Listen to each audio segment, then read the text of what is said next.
Welcome to Healing Hearts TV. I'm your host, P Melody. So when I was a young girl growing up, my teenage years, 12 to 14, I was a major, right? Yes, I was. My leader decided she was going to take us out for a mock parade walk, right? So we went down into the parking lot to prepare to go out the gate. She was putting us information and she was beginning to take out some persons from the places that we originally practiced in and put them into different places. So she had taken me out of the line and put me to the side to find another spot to put me in somewhere else. And so she was shifting up some girls, but I guess she forgot about me, right? And anyway, when she saw me over there by myself, maybe about 5-10 minutes later, she was like, "What are you doing out of line?" And she was upset, like she totally forgot, I guess, but I wasn't in line. She didn't put me back in line, and she told me to go home. Operation Destination, got a situation. Operation Destination, bringing us a little shot. Healing Hearts TV.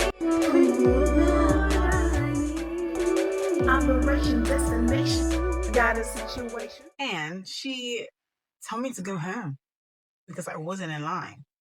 And I was upset. I went home and I cried, and I kid you not, I never, ever went back into the matrix again.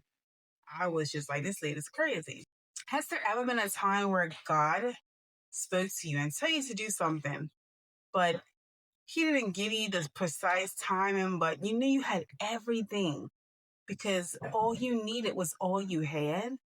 And you were still waiting on particulars like, the hour, the minute, the second, the time, the date to get in line to do, what God had already said to do, what you knew you should have been doing, right? So that was kind of like me. I knew what I should have been doing. But at that age, I'm literally waiting for her. I just don't know what happened that day. It was a lack of communication or something, but God's not like that.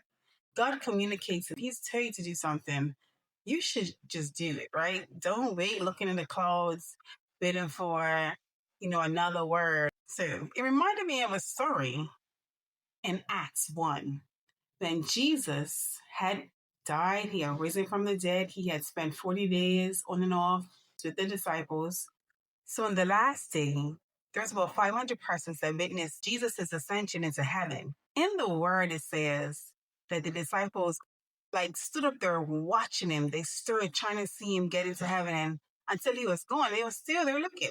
As if they didn't remember, Jesus told them, "Go to the upper room and wait there until I send the Holy Spirit." How were they going to get the Holy Spirit if they were still there waiting on the Mount of Olives?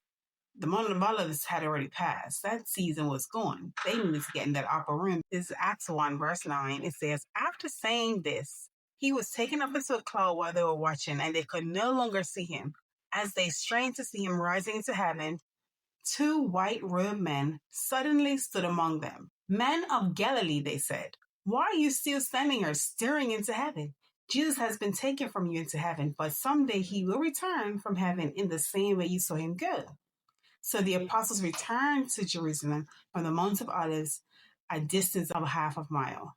Jesus had already told them to go back to Jerusalem, go to the upper room, and he will send his Holy Spirit there. They were so fascinated. They were in awe. They were probably scared. They didn't know what to do. They were like, is he coming back? No. Should we leave? What should we do? Jesus is gone.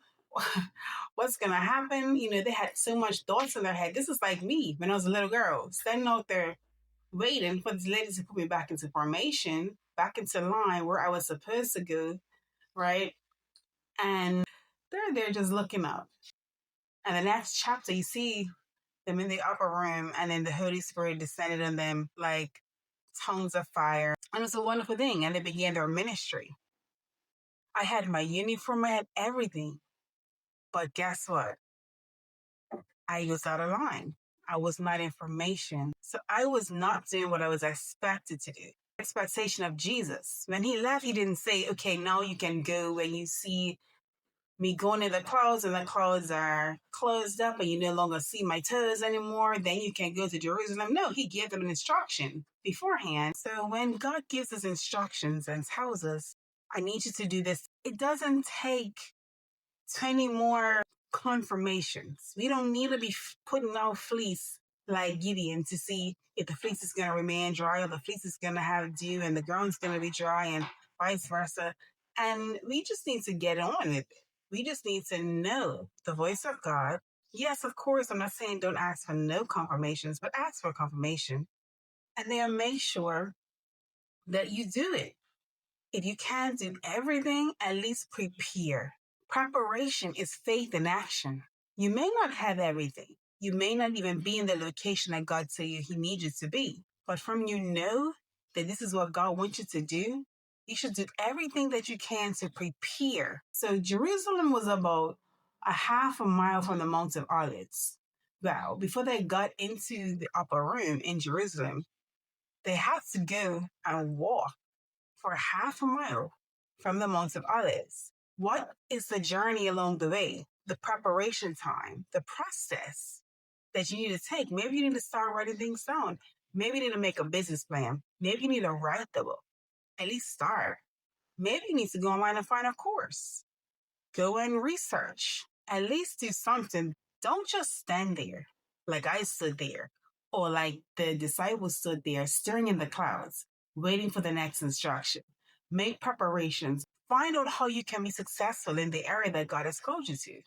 Preparation is faith in the process. So let's go. Do your best. Operation Destination. Got a situation. Operation Destination. Meaning that's a little shot. Watching Hearts TV. Operation Destination. Got a situation. Operation Destination. Meaning that's a little shot.